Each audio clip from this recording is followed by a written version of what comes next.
Welcome to Cherie's World Podcast. I am Cherie Johnson. My co-host is Mr. Courtney Blackman. And today we will be talking to a lifelong friend of mine. Well, kind of. Her name is Amy Broadnax. And Amy found out the hard way what it was like to grow up as a ward of the court and to do 2 separate bids in juvenile detention centers in Texas. I need to let you know that today's content is for mature audiences only. So if you have little ones, you might want to pause or send them on out of the room or come back to us later. But if you have teenage daughters, you definitely would like to sit them down and watch this show with them, because it's all about what happens when you have the wrong friends and how you can get caught up and become guilty by association and end up with a life that you could never even have a nightmare about. So, grab a seat and get ready, because this show is heavy. The only podcast coming through your beat stereo is Cherie's World, so let's go around like a merry-go. Plug your phone in, make sure it got a full battery. Download it Wednesday, listen to it Saturday. She cover all topics, whatever you after. She got ball players, authors, doctors, actors, rappers, singers, entrepreneurs, divas, leaders. Androids or Apple, turn up your speakers. Trying to shoot my shot like the vaccine, whether it's Cherie or Maxine, whether the podcast or acting, she that queen. PYT, you know what that mean. Saw you on TV and touch the screen, touch on you. I plead Lucy's got a crush on you. It'll mean the world to get a blush from you. Teaspoon to me, leave you sleep like Robitussin do. I told people that if they have a teenage daughter, they need to sit her down and they need to watch this show with her. Can you tell us, because I was listening to your story and I read your story and I know your story from you. You don't seem like really far off from me or a lot of women that I know, except for, I don't know, were you claiming to be a gang member? But I know, oh, my dress is all crooked. I know that we all know gang members and bad boys, especially pretty girls. Mm-hmm. And we end up hanging out with them. So were you really that far gone or? Man, when I was young, I did, you know, I did. I was running with the people in the gangs. It's heavy in San Diego. I was out riding around in cars with gang members when I was 13, 14 years old. Okay, but what is riding around in cars with gang members? Because I'm Black, you know what I'm saying? Yeah. My cousins were gang members and I was riding around in cars with them too. Yeah. But were you active in the gang life? Because I wasn't active, but I wasn't active. It was always, like what you said, it was always the men. It was always the men that I messed around with when I was young, that were doing the gang activity. And I was just there. Pretty girl caught up. Right. And can you tell us about the pretty girl caught up story? Like what happened with you? What led you to doing your first bid in juvenile hall? Well, I think coming from a broken home, like a lot of us, my story is so similar to a lot of other women out there. I came from a broken home. My parents, when they were younger, were on drugs. And I think that contributed to me running to the streets for love and affection and attention when I was younger, because I couldn't get it at home because my parents were going through their own things. So I lived with my mom most of the time when I was younger. And, you know, she was on cocaine, working 3 jobs, you know, trying to take care of everybody. You know, she didn't really get her life together until after mine was already a mess. Mm-hmm. But everything had its purpose. Everything that I went through, everything my mom went through, all had its purpose, because she is a completely different person now. And without her, I wouldn't be here today. Absolutely. And so guilty by association, Courtney, I don't know if you got to know any part of Amy's story, but Amy was out with her friends. One of her friends shot somebody and her little butt was in the mix. Mm-hmm. And what happened after that, Amy? We became targets for the police department in that town. Anytime they seen us out anywhere, we became an immediate, factor. What are they up to? Let's go see what they're doing. All of my friends that were there that night, we all ended up going to jail. My friend Daryl, he ended up going to jail for 2 years behind that incident. Thank God the man that he shot didn't die. That man, I believe, ended up paralyzed though. And that was a really sad situation because it was something that didn't have to happen at all. None of us even expected that. But everybody in our circle of friends ended up in prison one way or another. Oh. What did you actually do time for? I did time. You know what? I did time because I honestly, I needed mental health treatment. I needed behavioral health and mental health treatment, but I got shoved into the juvenile justice system. I think that's the lack of what our systems appropriately do for juveniles that need mental health or behavioral health treatment. They just locked us up. I think I was one of those juveniles that I just got shoved into the system because the system didn't have the appropriate care that I needed. And they still don't to this day. There's so many kids that get shoved into juvenile justice systems that need mental health and behavioral health treatment. They don't need prison or jail. And your first bid was done in Texas, right? What was the name of the detention center? I went to Texas Youth Commission, and that was Brownwood State School. That's where I went the first time. Yeah. And that was a co-ed school at the time, right? Yes, that was a co-ed school. What do you think about young girls and young boys being kind of locked up in a detention center together? It's ridiculous. It's ridiculous. I used to have male staff members let boys into the bathrooms when I was going to the bathroom.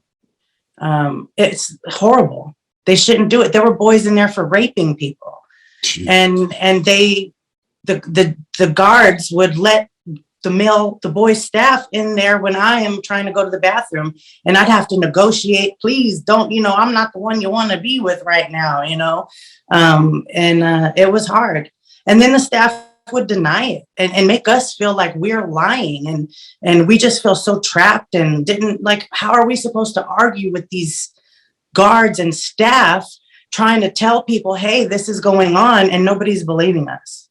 So I'm sorry, Courtney, I'm not trying to monopolize it, but I just want to get these important questions in really quickly. How long was your first bid at that detention center? 9 months. And was there sexual abuse while you were there to yourself? Did you suffer such at the hands of other, do you call juveniles inmates? Was it the hands of other juvenile? Oh yeah, my gosh. I was beat up because I didn't want to date a girl.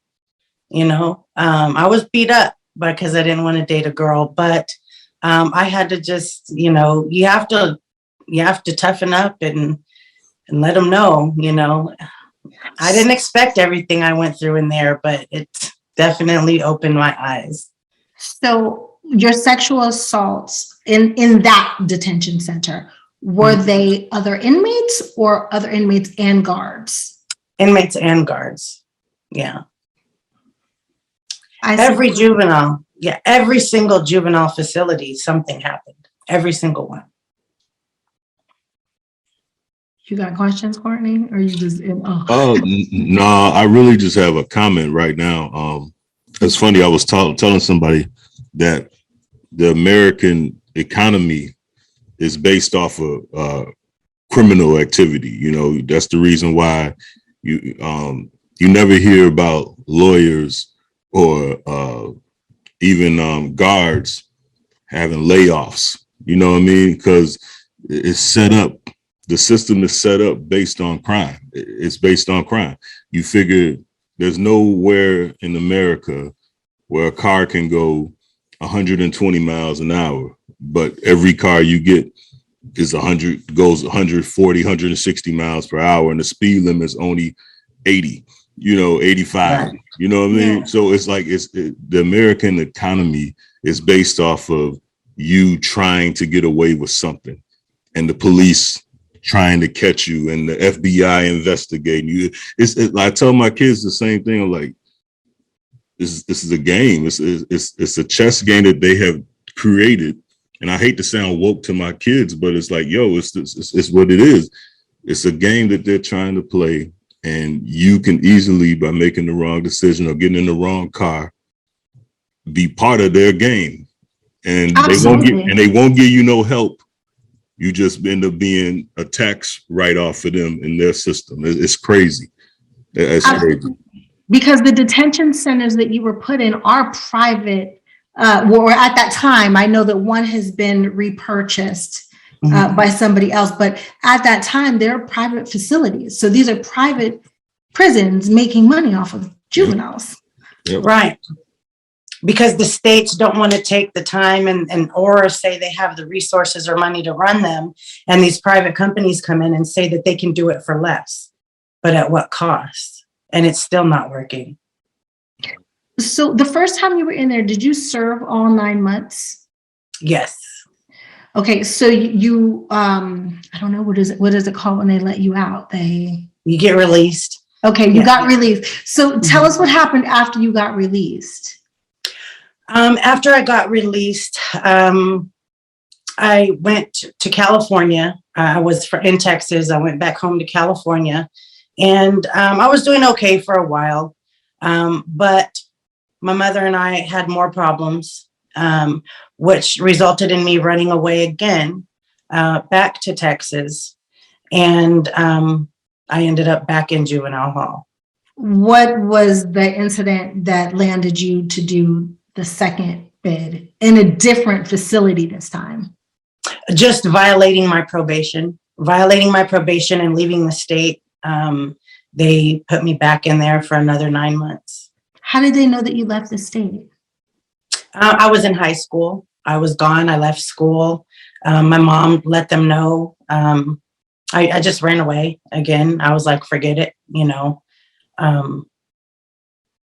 it was, my home wasn't fixed yet. They kept trying to fix me, but they weren't fixing my home. My home is what needed to be fixed. So basically violation of the probation and truancy. Yes. Is what landed you back into juvenile. Okay. So the second detention center that you were put in has been renamed now. It's not even the same place anymore. Yeah. I don't even know if it's open anymore. I haven't even looked it up. I looked it up. I know it. Okay. The man who owned it died, right? Mm-hmm. And so it was supposedly repurchased in 2000. I don't know if it's open now, though. Can you tell us what was the name of it then? Then it was the Coke County Juvenile Justice Center in Bront, Texas. Okay. That's what it was called. The Coke County Juvenile Justice Center in Bront, Texas had contracted with Texas Youth Commission to house female juvenile delinquents. And it was supposed to be an amazing, luxurious facility that was supposed to fix all the little girls in our province. That's what they told our parents. And this is where the nightmares truly started. Like, even though you had survived the sexual abuse in the first one, the sexual abuse and the abuse in this one were intensive. Yes, this was more so guards at this facility. And you were underage too, right? Yeah. Yeah, 14, 15. There were girls younger than me there. There was an 11-year-old there too. I remember. I couldn't even understand why an 11-year-old was there. And they used to keep her in a locked room where you had to, open it up with a key. And they kept that 11-year-old little girl in that room. And I don't even remember her name. I'm hoping that these videos that I'm starting to do now will help connect me to some of the girls that I was in there with so that we can reconnect. I've been connecting with some of the girls, but I hope these videos help me reach more of them. I hope they do too. And if they reach out to Cherie's World Podcast, I will definitely do everything I can to get you in contact with them. I want to talk about how you said that you guys were told that this facility was like the dream place for you to be, and how they cracked your spirit your first 2 days there. Can you tell that story to Courtney? Yes. Our first, they hyped us up about going to this place, and they got us all excited, even said the food was good. All that was a lie. It was cafeteria style prison food, which was horrible. And they invited us in, and it was a brand new facility. Everything was nice and shiny. And they handed us paintbrushes, and they told us that we could paint our rooms, our cells, however we wanted. And that really lit us up. We were so happy to be able to try to create a safe space and a creative environment that would allow us to heal. Being creative helps people heal in so many ways. And, they told us we could paint our rooms. So can you believe that all these hardcore juvenile delinquent girls, we were painting hearts and butterflies and beautiful things on our cell walls. And then the next day they came in and they told us whoever gave us permission to do that gave us wrong information, and they made us repaint the walls white. And we were so sad. I mean, it was like they crushed our spirit. It's like, it was, I don't know why they would have done that. It was like they were trying to break us. Mm-hmm. That's what they were doing. They were trying to break us, and they did. So day 2, you were, I was a teenage girl. I wanted to paint my room too, and my mama wouldn't let me. So I could just imagine if I got to do it the way I wanted to, and she would have came and maybe painted back white, I'd have been hurt. Yes, it was horrible.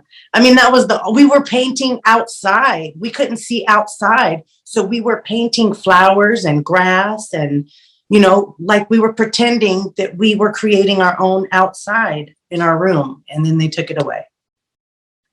How long were you there before the abuse started? But that was already mental abuse, but before the physical abuse started? About 2 or 3 months. 2 or 3 months went by, and then that's when the guards were starting to get more comfortable with us. Mm-hmm. And when, we would get mail or letters from our little boyfriends on the outside, the guards would read through our mail, and then they would start making comments. And then that's how I believe that they started to figure out which girls they wanted to target, because the girls who were talking sexual in letters must have knew what they were talking about, and they wanted to see. So that's when, we started getting harassed and, hey, let me see this or do this, or if you want your level, do this, or if you want some McDonald's or some outside food, do this, and, a bunch of abused girls in that kind of a situation being told to just do this by people that were supposed to be above us. We just did what they wanted us to do. We were used to being abused anyway. So it just was normal. Are these female guards or are these male guards? Male guards. They have male guards in a little girl's facility. Yeah. And some of these male guards were barely just to turn 21 themselves. And they were from little bitty towns where education's low. There's not much going on. And these are bored men that are from little bitty towns. And, a predator's playground. Exactly. Little girls with no voices. Right. I want to get personal. If it gets too personal, you tell me you don't want to go into details, and I'm okay with that, okay? But I think it's important for our viewers to know how extensive the abuse was. Was it actual intercourse? I didn't have actual intercourse. I was fondled and kissed and rubbed on and stuff like that. Not that that's okay. Right. That's not okay. That doesn't make it any better.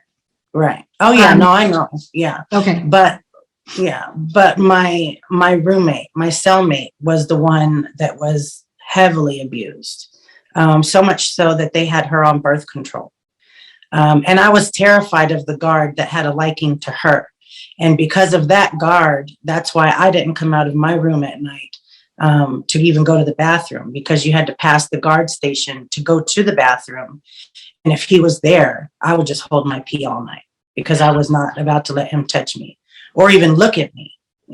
So I would do whatever I had to do to not have to make my way to the bathroom. And my roommate would always it was like she sacrificed herself to save other girls. Sarah, right? I'm sorry, honey. Courtney, I'm just going to let you know, Sarah, the girls all did a lawsuit after they were released. They took a settlement that they wouldn't take today if they would have known any better. It was $200,000 each, right? Hey, you got to say, And the day start the over. one, I'm sorry, I said, I'm just going to say Sarah was the name of her cellmate. The girls, when they were released, they did a lawsuit. I believe there was 11 of them, and they settled for $200,000 each. Sarah was upset because she didn't want money. She wanted an apology. And the day they won the trial, Sarah took her own life. And that was Amy's roomie. I'm so sorry, Amy. Amy, $200,000. That's all they gave you? That's all they gave us. That's it. That's crazy. But it was gone. We didn't even get that much though, because the lawyers got half of that, and then whatever else. There were so many fees. By the time I got my money, it was only like 100,000 something, barely. What people don't know, when the United States government gives you money, you have to pay for the transaction fees for them to give you money, even if it's just your money back. I know that from when they took my money. When my money was wrongfully taken, I had to pay transaction fees for the United States government to give me back my money. So you said that you were fondled and things like that. Were you forced to give fellatio? Or I kind of just want people to have a picture. I'm sorry. Yeah. The only thing about this particular guard at that facility that bothered me was he forced me to give him my mother and grandmother's address. He wanted to know where I was being released to, where I was going. He was telling me he was going to leave his family and come out to California and be with me. And his wife was calling up there harassing me, asking me, why am I ruining her husband's life when I was not doing anything? It was not me that was doing this. It was, he's the one that dropped the excuse me. He's the one that dropped the letter in town that a coworker found. And that's how everybody even found out about what was going on there, because, again, we were just doing what we had to do to get home. We were doing whatever they wanted us to do. So she kind of skipped over it a little bit, Amy. I'm just going to go back for you. Okay. I was asking about the sexual, advances and the assault that happened towards her. She skipped it over and said, what really bothered me was because as an abused person, it hurts to relive those memories. But he told her that he would kill her sister and kill her grandmother and kill her mother if she ever told what happened to her while she was there. So he was threatening her. But she had a guard who was completely infatuated with her, wrote a love letter to her and dropped it in the store. Somebody found the letter at the store and took it to the detention center themselves because it was so bothersome. And took it to, I don't know if it was like a PO or the director of the center, right? Yeah, it was the director of the facility. And what happened when they got that letter? The director of this facility called you in, right? Yeah, they come and they restrain me like I did something wrong. And I was a model inmate. I didn't do anything for anybody to, I didn't break the rules. I followed the rules they set for me. But they restrained me, brought me to the officer or the director's office. And then she started just drilling me and making me feel bad. And telling me all these things about why am I ruining this man's life? And I'm like, what are you talking about? I didn't even know that. I didn't know anything. Then I find out later that they found the letter, that somebody dropped a letter, that he dropped a letter, and she read it to me. And in that letter is when it said that he was wanting my addresses, where I'm going to. He was going to leave his family and all this stuff. And in order to not be hurt forcefully, what I did is I just played along with him wanting to be my boyfriend while I was locked up. That's what I did. I didn't want to be hurt. I didn't want to be forcefully hurt. So I gave him kisses, hugged him, touched him, let him touch me, things like that. But he never raped me. But the other guard, Sarah used to call him Pizza Face, because that's what his face looked like. She would keep him busy at night to save anybody else from getting abused. And how old were y'all? 14, 15, 13. Damn. It's almost like I'm at a loss where I have so much to say and nothing to say at all because I'm a mother. Mm-hmm. So the anger in me is building up inside of me that these are grown men. And these are men that as a parent, you're thinking, maybe this is going to save my kid's life, right? Because my kid is going down the wrong track. Maybe this will make her turn around and see life a different way and want to get out and go the straight and narrow. No, this is like a cry out to parents. Do not leave the state to raise your children. Nope. No. Nobody can raise your child better than you can raise your child. Okay, so let's talk about your release, right? Mm-hmm. You did 9 months this time as well. Yeah, I did 9 months that time, and they didn't release me back to my family. I actually got released to a girls' home in Houston, Texas, in 3rd Ward, and it was called Nikki's Girls' Home. And at that time, I was pretty much on my own. The Nikki's Girls' Home was a transitional living house for girls who had been in the system that wanted to do independent living. And I thought that was great because obviously it wasn't working back home. Again, I was scared that if I went back home, something, me and my mom weren't going to get along again, or something was going to happen that was going to put me back in a situation where I ended up incarcerated. And so I ended up going to Nikki's Girls' Home. But while I was at the girls' home, I found out that I was pregnant. And then a whole nother situation happened after the fact. But with me being a ward of the state, I had to do everything I possibly could to prove that I could keep my baby. And I did whatever I could to keep my baby. Pregnant, walking around in 3rd Ward at 15, 16 years old, working at Popeye's Chicken, frying chicken till the day I had my baby, just to prove to these people that I could keep a job and be a mother to my daughter. And I was able to do that. Your daughter's father was not somebody who worked at the home, right? No, he was not. He was my childhood sweetheart, my love growing up. And really, my life has been plagued by incarceration. My daughter's father, 1 month after my daughter was born, my friend who shot somebody in front of us was in the car with him and his girlfriend. My daughter's father was driving. He was drunk. That car ended up in an accident, and Daryl, the guy who shot that guy in front of us, ended up flying out of the car and dying that night. And so did his girlfriend. And my daughter's father ended up going to prison for 20 years for intoxication manslaughter. So I went directly from being,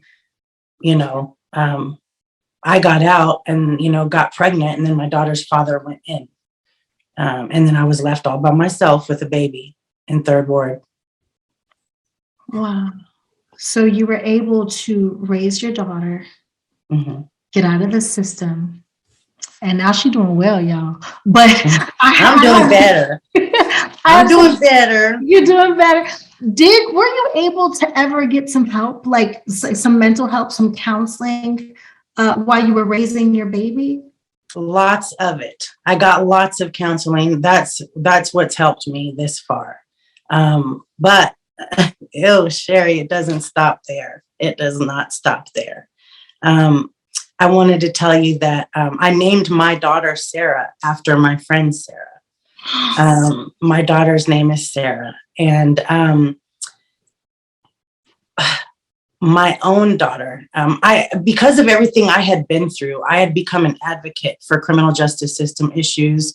I had a magazine back in the day called Inmate and Family Magazine. I had an online presence.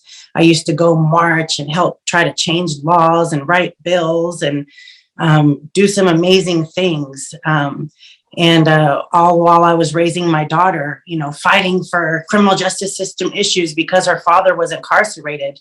And then sadly, my daughter started to go through some of the same issues that I did when I was a teenager. I was trying to do everything I could to not have her go down that path.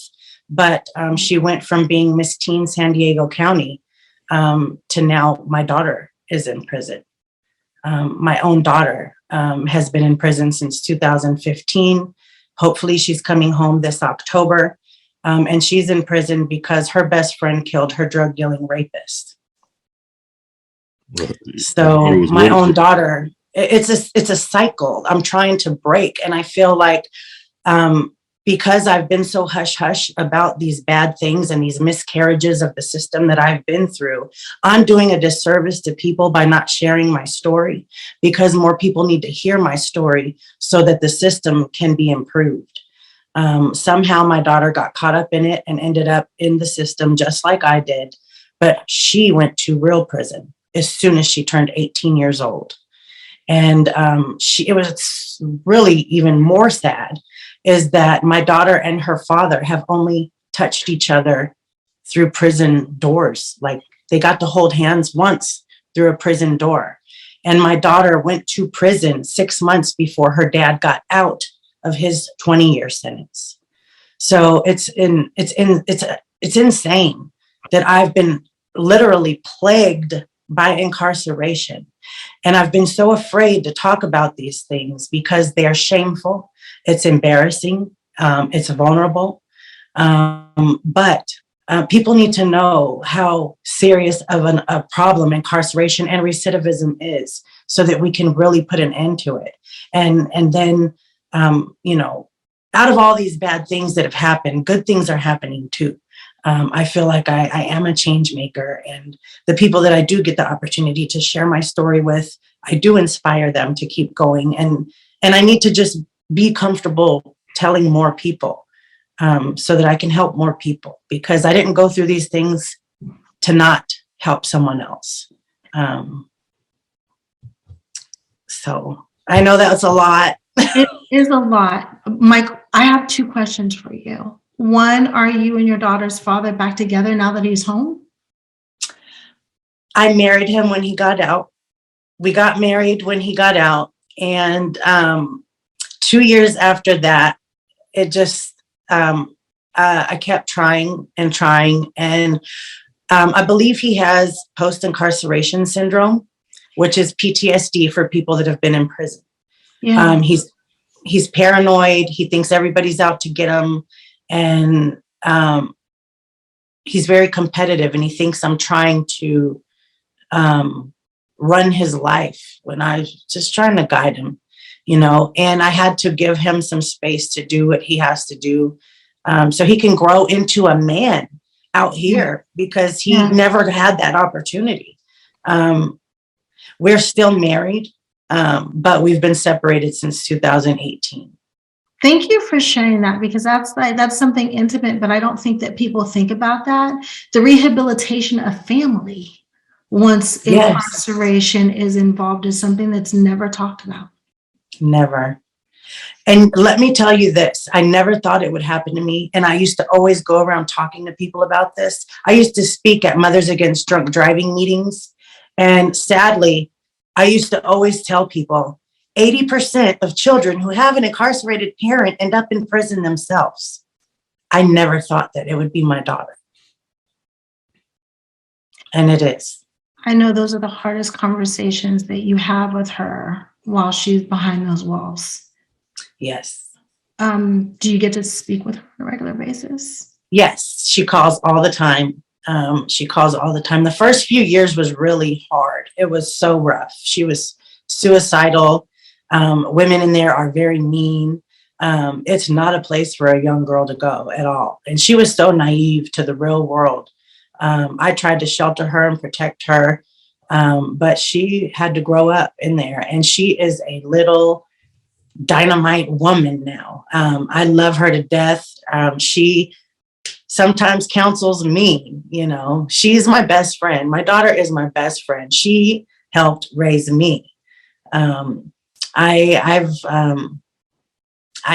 without my mother and without my daughter, I wouldn't be who I am today. And I can't wait for my daughter to come home, because I know she has a great life ahead of her, and that there's purpose in all of this. There's purpose in all of this for our entire family. And are we able to show her picture? Can we put her picture? Yes, yes.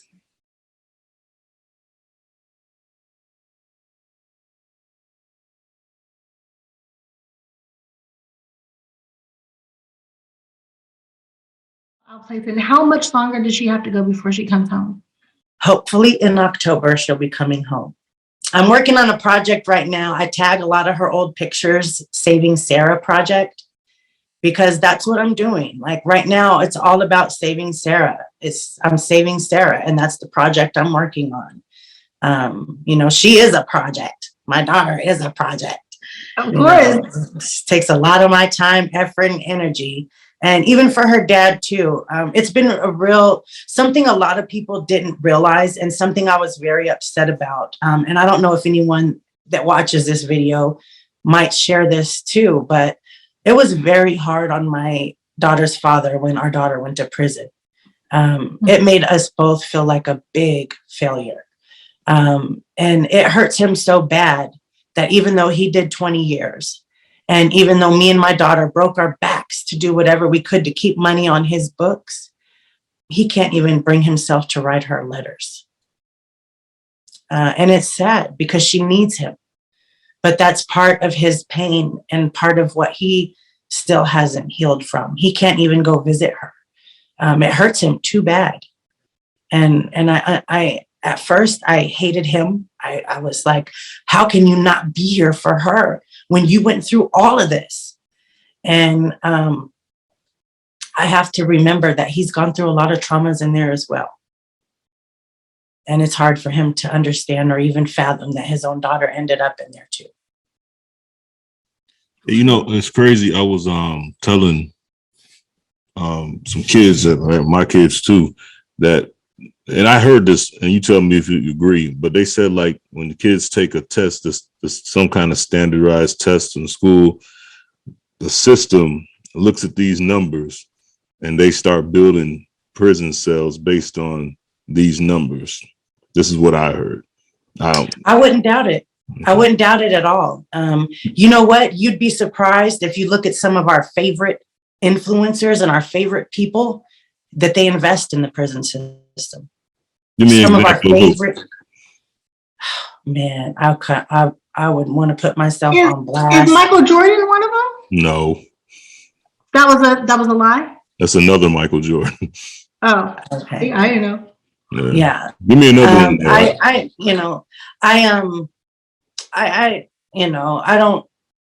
I've been a target.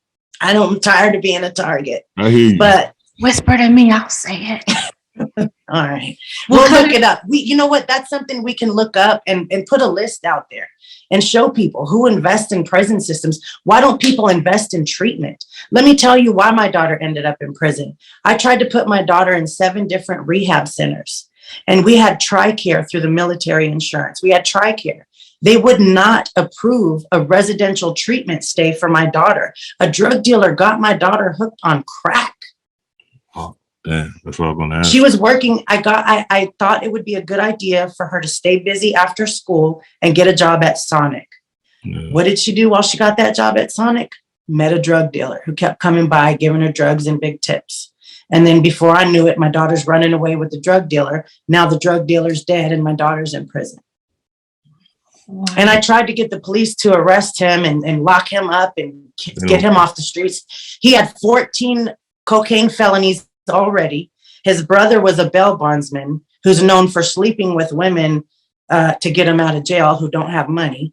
And the guy who's deceased now was a low-level drug informant for the area. So he was already working with the police, and they didn't care that he was raping my daughter. And now he's dead, and my daughter's in prison. Wow. So it seems like it was all like a setup. Yeah, he was an informant. Oh. Yeah. I got a stupid question, but I really want to ask this, and it don't even have to be for the show, because I got a daughter and I got a wife, and this stuff means something to me. So after all that abuse, I know, and I hope this don't sound stupid. That's why I said it's not even for the show. I just curious. After all that abuse, in that prison, how did you even how did you even want to have sex to even have the baby? That sounds stupid, Cherie. I'm sorry. I just really I get it. No, I get it. Because the love for my daughter's father was always already there, and I would run back to him for comfort. He was who comforted me. He's who protected me from my mom when me and my mom would get into fights. I understand that love, but I'm talking about like the touch. Like, if he did that ever remind you of whatever went on in there? Like how do you get intimate with someone and then after being abused the same way? I don't know. I'm just trying to figure it out. You know what? I'm about to share a vulnerable truth with you guys that I don't think I've ever shared with you. Do you want this for the show or not? Because I don't have to be. I will. I'll say this. I will say this. I will say this for the show. I've been molested by white men and Hispanic men as a young girl. And as an adult, I can't date a white or Hispanic man. I've stuck with African-American men my whole life because they didn't abuse me when I was young. And people always ask me, why do you not like white guys? Why do you not date other than black guys? Why do you always date black guys? Because when I was young, the black guys didn't abuse me. It was the white men and the Mexican men that abused me. And inside myself, I just can't bring myself to want to even be sexual with a white man or a Hispanic man. See, that makes sense. That makes sense. Courtney, most people who are hypersexual or provocative in their teen years, it's because there was some kind of molestation or abuse, or there was a predator in their life. So the people that are out there having the most sex most of the time in their early years, it's because they were abused. No, I get that. But what I guess it was just hard for me to understand until she explained it, like, I guess after being 9 months sexually abused, the last thing I would be thinking about would be sex, but. Well, it wasn't 9 months, it was 18 months because it was two separate times. Wow. Yeah. So I just wanted to know how that worked, but now I understand, certain people. It does. It took a lot of healing. And now as a woman who's gone through a lot of therapy, I have a different level of compassion for people. I love on a different level. All my connections have to be mental. I get real turned off when people are just hypersexualized. But I'm also in an industry, career-wise, that has always been full of hypersexual activity and other things. What industry? Yeah, I was gonna say, tell them what you do. Tell them what you do. Okay, so now I kind of do two things. I'm in the mortgage business, but I've always been in the music business as well. So moving to Atlanta, I was able to, everybody I know that loves me told me, you need to go to Atlanta because Atlanta is where you can be everything that you are. So I moved to Atlanta to be everything that I am. And it's been rough because they're really cliquish out here. They're cliquish. But I'm able to do both my music and my mortgages. I work for a record label out of Houston, Texas, the Chop Not Slop label with OG Ron C and the Chop Stars. I'm a business development manager and I help get new contracts and bring new business to the table for events and sponsors and things like that. And I also do mortgages for people that have creative income. Forever since I was young, I've been trying to get my friends in the music industry to understand how important it is to invest in homes instead of the other things they were doing. Nobody wanted to listen to me. But now we're in a financial literacy movement, and there's an awakening in the world right now within the urban culture. And now my friends are like, hey, remember when you were telling me how to flip houses and how to do all this other stuff? And so now it's finally starting to all come together. And I really pride myself in being somebody that people know for a fact. I've been here to support entertainers and DJs my whole life, strippers too. They need houses. Whatever it is you want to do in life, you need a stable foundation in order for you to be able to focus on your craft full time without having to worry about if your rent's going to be paid or not. And rent keeps going up. Mm-hmm. So I'm so blessed that out of everything I've been through, somehow it got me here, and I'm doing what I love. And a lot of people don't understand that entertainers were paid different because we don't get a paycheck every 2 weeks.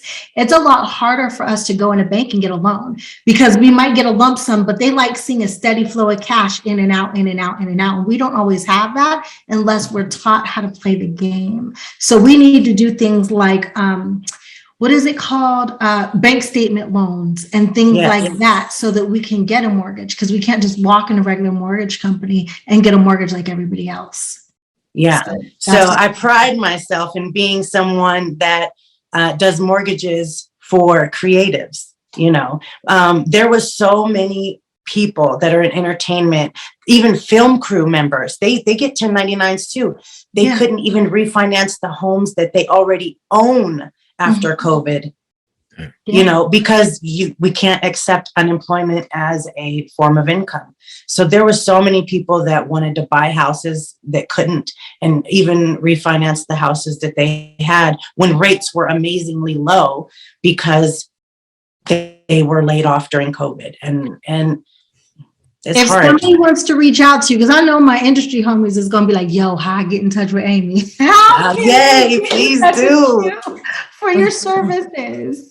Yes. Oh, well, I am on the internet. You can find me on Instagram at _mortgage_mermaid. Or you can just Google my name, Amy Broadnax, and I'm sure my LinkedIn will come up. And we're going to attach all that stuff in there because I want them to know how to find you. Thank you so much, Cherie. You're welcome, Ruski. What else you got for Court? So how did you, what made you even want to, like, how did you even go from what the situation you were in to situation you're in now? Like, what was the turnaround for you? Wow. In 2018, when it didn't work out with me and my daughter's father, I tried to commit suicide. I did. I actually died. I died. The hospital was going to take me off life support. And the only reason that I am alive is because my mother did not allow them to. And thank God I started to breathe and everything on my own. 4 days later, even though they told my mom that I wasn't going to make it, I made it. And I think I died to everything in my past during that time. When I woke up and realized that I was alive, I had a talk with God in my head. I couldn't even speak. I tried to speak to people and they said it was just gibberish. Nobody could understand what I was saying. But I was telling people, oh my God, there really must be some purpose for my life. I'm here for a reason. I am not dead. I cannot believe I'm here. And I was so upset with myself. But I knew that I had purpose and I had to be here. And that's when I decided that I have this thing on my wall here. It says, I can and I will. Watch me. And when people don't understand why my fight is so hard, it's because I've been through things that other people haven't been able to survive. And so when I come to people with ideas or when I come to people with solutions and they tell me that can't be done, can't isn't something that's in my vocabulary. I have that crazy faith kind of stuff going on because I've been blessed by the crazy faith. I'm still here and I shouldn't be. And I know it's because I make a difference. I'm supposed to be here, not just for myself. I really feel like my purpose is to be here to help other people's lives be better. And that's what I'm here for. I get so, I know I'm saving lives. I know I'm saving lives because people who I've saved lives, they come to me and they tell me I've saved their life. That's my reward. That's why I'm here. That's I'm not here for me. I'm here for others. And that's what I do know. When are you writing your book? Soon. I should soon. I've been writing. I have been writing, but I've been afraid to say all these things. I've been afraid, and I'm finally coming out of my shell. And I think I definitely owe the world a book because my story is important. And I don't ever want anybody to forget about Sarah Lowe or the girls in the Coke County Juvenile Justice Facility or the boys and girls who are still incarcerated now that are being molested, raped, and abused. I want to share all these issues that I faced as a mother with a daughter who had a drug problem because my daughter shouldn't have never been to prison. She needed residential drug treatment, and the insurance company would not approve it. And so before I die, one thing I want to do is I want to get a federal bill passed that forces drug treatment, residential drug treatment for anyone under the age of 25. Because if scientists can say, and they've said to us, they've proven that a brain isn't fully developed until age 25, then why the heck haven't all these insurance companies paid for residential drug treatment for children or anyone under the age of 25? Why are they sending people to prison under the age of 25 who needed mental health treatment? Wow. You know, I'm going to put you on the spot because I didn't know that you've been writing, but I teach this class, right, about like how to write a book in 30 days. Oh my gosh. What if you and I go through the exercises and get that book done? I would love to. I would love to. Will you come back when it's available and we'll talk about it? Yes, ma'am. I got it on record, so Okay. I got backup. You know what? I just needed encouragement and help. I needed encouragement and help. You know, even people in my own family that know what I've been through are embarrassed to hear me talk about these things. You know, they look at it as something that's embarrassing, not a strength. And I'm having to force myself to understand that it takes strength to be this vulnerable. Yeah. And I'm putting myself out here so that, like what you said in the beginning, we got to warn our young moms and the daughters out there. You know, these places that say they help your kids, they don't help your kids. Hey, they don't. Can I ask you a question about that? Because like it's no way that you could have just, like, a doctor couldn't have just wrote it out anyway, and then you know, I mean, can't go to jail for not paying a medical bill. Yeah, well, for the residential treatment stays, the facilities that my daughter was at all wanted to verify through the insurance that a residential treatment stay was approved.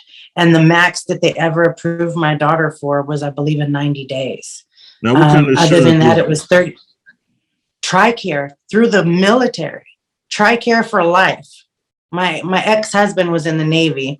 I did end up getting married. That didn't work out. And then that's why I waited on my daughter's father to get out of prison, because I wasn't going to be walking around with 2-3 baby daddies. So you were under their insurance, under military insurance. Yeah. So don't the military have facilities too? Not like that. They do for like veterans. Yeah, but for veterans they do, but not for children. You know, they had insurance, and the insurance would never approve, no matter how hard I fought for her to get a residential 6 to 9 month treatment. They would never approve it. They only did 30 days at a time. And my daughter went through so many unbelievable things. I really am mad. I'm mad at the insurance companies. For real. Mad. That's another scam part of the game. You know, it's like insurance. They're all people. Just this. It's a big game. It's all it is. A big game. It is. They make you pay all that money for insurance, and then when you need them, you know, you use them too many times, they'll drop you. Right. It's bullshit. I'm sorry you had to go through all that. Thank you so much. I appreciate it. I love both you guys for being so candid, so honest, and so pure. Amy, thank you so much for being vulnerable. Okay. And thank you so much for just being honest and pure and telling your story. Thank you so much. I really appreciate it. Absolutely. And, you know, I realized though, all those years that I kept all of these things away from people, I didn't feel like I was getting all the success that I should have gotten. But lately I've been being me 100% of the time, wherever I go. And crazy things are starting to happen. You know, things are starting to work out for me because I feel like everybody's so focused on being perfect and hiding what's really going on. Being vulnerable and putting myself out there, letting people know that I've been somewhere where most people wouldn't even be able to pull themselves out of, is making people feel more comfortable about coming to me and sharing with me the things they've been through that have prevented them from being successful in their life, whether it be financial or career or whatever, or even with their daughters. I just had another incident with one of my friends who had an incident with her daughter in a daycare facility. So, I mean, there's, as moms, everybody, we need to communicate more. We need to talk more. We need to share all of these things that go wrong wherever they happen so that we can start fixing them and quit sweeping them under the rug. Because we all have a lot more in common than we think. And please don't let those imperfect people make you feel that you're not perfect, because you are imperfectly you. Thank you. Okay. And I love you and I'm proud of you, and you damn sure inspire me. Thank you so much, Cherie.